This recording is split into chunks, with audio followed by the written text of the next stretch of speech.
Bom dia para quem está no Brasil, nos assistindo, inclusive para minha mãe, gente, que ela está assistindo pelo YouTube. Eu prometi que eu ia mandar um beijo. Beijo, mãe. Desculpa, gente, é que todo evento eu preciso fazer isso. É minha inspiração. Eu não sei se todos estão a par, né, da nossa pesquisa. Nós somos conhecidas como a ouvidoria do leitorado.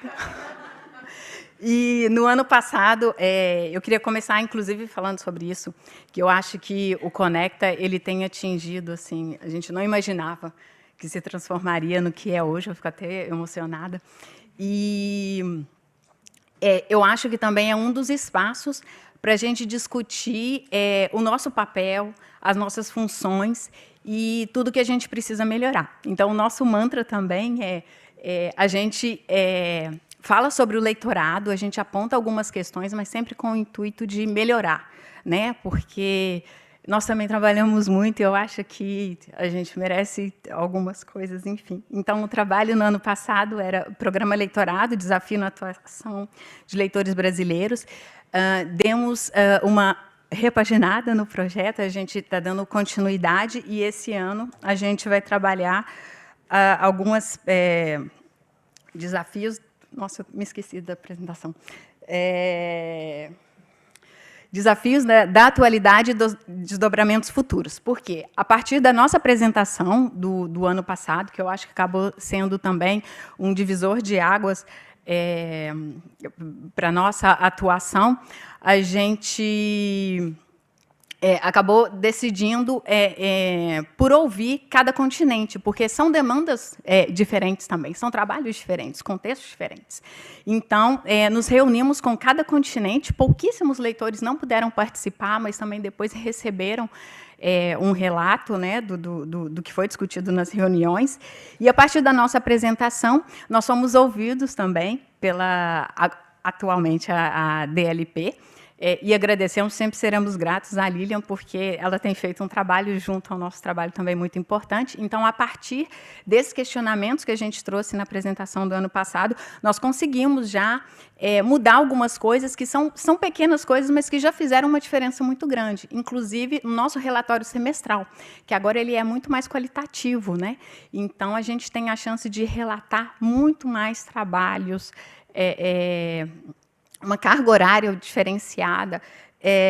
Conseguimos também o curso, né, que a Lilian citou, a reunião com os postos, justamente para falar sobre o leitorado, para explicar para cada posto, para ajudar no acolhimento, né, quando esse leitor chega.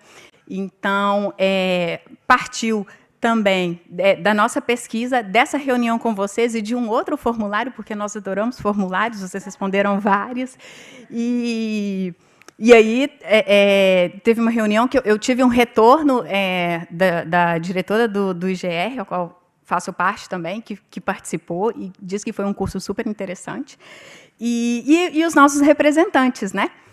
A gente não quis assumir isso e acabamos elegendo 2 representantes que realmente nos representam muito bem, a Lua Gil, que está aqui, e o Alexandre Martins, que acabou de se apresentar. Então, eu só queria fazer essa pequena contextualização para a gente começar a falar agora da nossa pesquisa. E, na verdade, eu passo a palavra para a Cíntia. Eu continuo aqui. Pode ficar. Ah, ok. Então, tá. Beleza. Tá.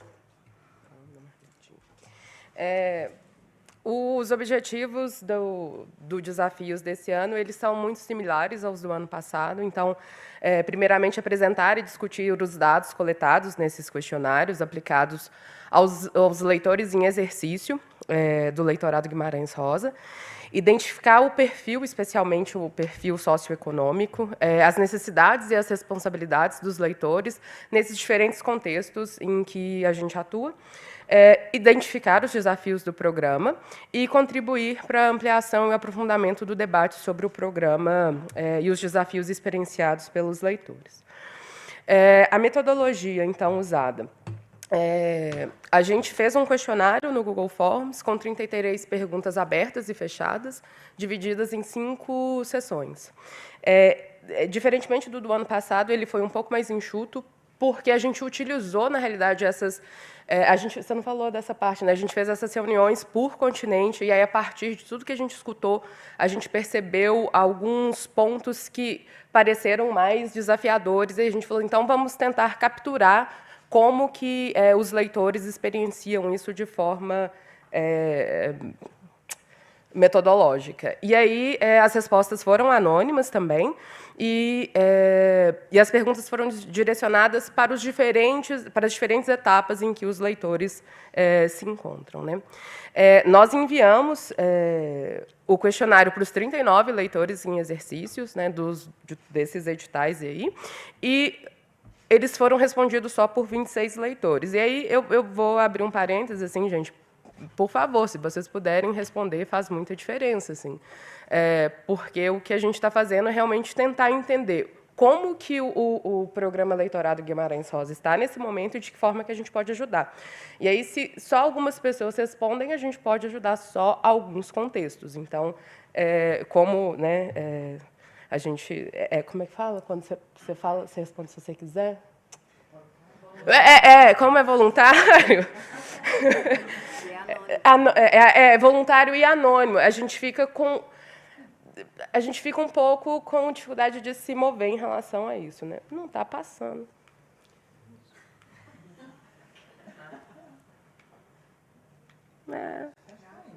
Ai, não acredito.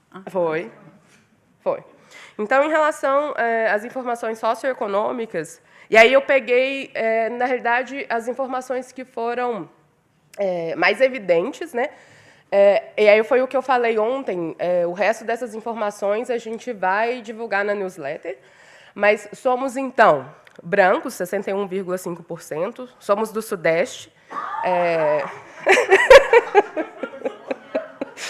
É um acaso, não é mesmo? Nós temos entre 30 e 39 anos, a maioria de nós tem doutorado. E a graduação e a pós-graduação em universidade pública. O ensino fundamental é mais dividido, mas graduação e pós-graduação em universidade pública, eu acho que o que mostra um pouco... Não, tá. E o rendimento mensal, antes de assumir o leitorado, é de 3 a 5 mil reais. E aí, sobre a universidade. Então, assim, lembrando que o papel do leitor é divulgar e promover a língua, a cultura brasileira, e a gente tem aqui o que os leitores falam sobre as universidades. Então, o primeiro... Não dá para ver, né? A universidade acolhe o leitorado? A maioria acolhe, mas existem contextos em que o leitorado não tem nem tanto espaço, nem tanto acolhimento. A segunda pergunta é, a instituição de ensino superior, ela é ideal para exercer as atividades do leitorado nesse país? Mais uma vez aqui, a maioria também é ideal, mas a gente tem números em que isso acontece parcialmente ou não é ideal para que esse leitorado esteja naquele contexto, naquele posto especificamente. E a última é, existe abertura para a proposta de novos projetos?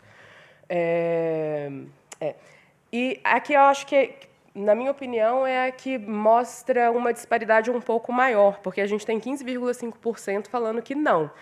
E aí compromete um pouco o papel do leitor, porque a gente já entendeu que você vai ter que se adaptar, você vai ter que criar coisas novas. E quando a instituição de ensino não te permite, não te dá esse espaço para você, às vezes, promover um evento ou promover uma disciplina que seria interessante. Por exemplo, onde eu trabalho, a gente não pode criar disciplina. Se você quiser fazer um projeto, é de uma outra forma, né?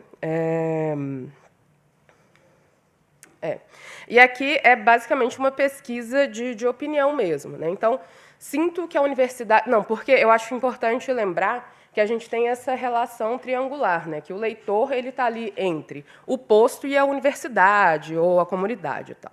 Então, como que está essa relação com a universidade e como que está essa relação com a representação diplomática? Em relação à universidade, então, sinto que a universidade me dá o suporte necessário. A gente tem também... Deixa eu ver o que eu escrevi. por volta de 39%. Eles enfrentam alguma dificuldade na instituição de ensino superior. O que eu acho mais preocupante são esses 4% que falam nunca. Então, assim, quando você tem um local de trabalho que não te permite, que não te dá o suporte necessário para você exercer sua função, isso faz com que a vida do leitor seja um pouco mais dificultada. E aí a segunda, sinto que a representação diplomática me dá o suporte necessário. A gente tem um número um pouco maior ali do frequentemente, né, que ali são os 50%, mas a gente tem ali 31%, que é raramente e às vezes. Né? E aí eu acho que mostra, então, a necessidade da gente verificar se o posto, a instituição de ensino superior em que esse leitorado está inserido, se é o ideal. Porque, às vezes, você muda uma universidade, você muda completamente a qualidade de vida desse leitor e de que forma que ele pode fazer essa promoção da língua portuguesa e da cultura brasileira. Né? Ah, não, perdão, ainda sou eu. E aí, então, eu quis trazer essa sequência, né? Como que os leitores estão entendendo o programa leitorado, e aí a gente teve uma pergunta sobre com que frequência você pensa em abandonar o programa leitorado? E aí, cadê? Raramente, nunca. Cadê? Aí a gente tem 15,4%, assim, que frequentemente a gente não tem nenhum que seja sempre, mas a gente tem pessoas que pensam em largar o leitorado, o que eu acho um pouco curioso, assim, porque realmente é um trabalho muito interessante e muito recompensador. Então, se as pessoas estão pensando em deixar, às vezes tem a ver com essa falta de apoio ou de comunicação das instituições de ensino superior ou das representações diplomáticas. Agora realmente não acabou. Não acabou. Eu esqueci. A gente fez uma pergunta direta, assim, qual foi o maior desafio que você enfrentou no seu leitorado? E aí a coisa que mais apareceu, é solidão. Porque a gente tem essa tríade mesmo. Então, se você não tem um contato com porque o leitor, ele normalmente está numa instituição basicamente isolado, não tem nenhum outro leitor brasileiro lá, o que às vezes pode causar essa solidão. A gente também teve bastante desafio relacionado a custo de instalação e custo de vida. A gente sabe que tem alguns lugares onde aluguel é altíssimo e, às vezes, a bolsa que esse leitor recebe não comporta que ele viva minimamente confortável naquele lugar. Tem também o desconhecimento dos postos sobre as funções do leitor, mas a gente já tem esse webinar, né, que está sendo feito com os postos. A falta de diálogo, e aí também tem a ver com o posto, né? A falta de diálogo e apoio das representações diplomáticas, falta de reconhecimento das instituições de ensino superior, assédio, né? Intensa carga de trabalho, falta de infraestrutura, o valor da bolsa, que vai estar relacionado ali ao custo de instalação e custo de vida, de alguma forma, preconceito linguístico e falta de informação. Então, essas foram as nossas respostas abertas. Né? Agora, realmente, eu passo a palavra para você. Tá, eu vou passar por essa parte rapidamente, porque, na verdade, é só mesmo para ajudar a concluir a parte final. Então, apenas uma curiosidade, na verdade, o nosso rendimento mensal, né, antes de assumir o leitorado, 42% apenas recebiam entre 3 mil e 5 mil reais. Acho que apenas uma pessoa recebia menos de R$1.000. E não vou passar todos os números, porque a gente está um pouquinho corrido. E aí, sobre modalidade de apoio, justamente por sermos professores, temos um salário mais baixo, é claro que a maioria, os custos para a gente assumir, eles são mais altos. Então, a maioria, 53%, 46,2%, não a maioria, mas uma boa parte, quase metade, precisou fazer um empréstimo bancário ou um empréstimo com algum familiar. E aí, a partir disso, então, só para ter uma ideia, só para poder concluir, né? O gasto médio de instalação, nós tivemos ali 30,8% até R$5.000, o que é, inclusive, curioso, isso depende, às vezes a pessoa já pode até morar perto ou algo, já estava num país próximo, né? De R$5.000 a R$10.000, nós tivemos 26%, 26,9%, vou olhar para cá, eu estou muito cega, 26,9% dos nossos respondentes gastaram de R$5.000 a R$10.000, mais de 40 mil ninguém gastou, mas nós tivemos 7,7 que gastaram de 30 mil a 40 mil reais. Para um professor, no Brasil, isso é muito. E aí nós chegamos em outra parte interessante, a burocracia para alugar um imóvel. Então, nós tivemos que fazer um tratamento desses dados. Então, assim, é extremamente fácil, eu acredito que foi só um respondente mesmo. Que sorte dessa pessoa, parabéns. A maioria respondeu que não se aplica, mas entre moderado difícil e extremamente difícil, nós tivemos aí, eu acho que a parte mais representativa, né, nós tivemos moderado 15,4%, difícil 30,4%. Desculpa, errei. Enfim, é difícil alugar um imóvel.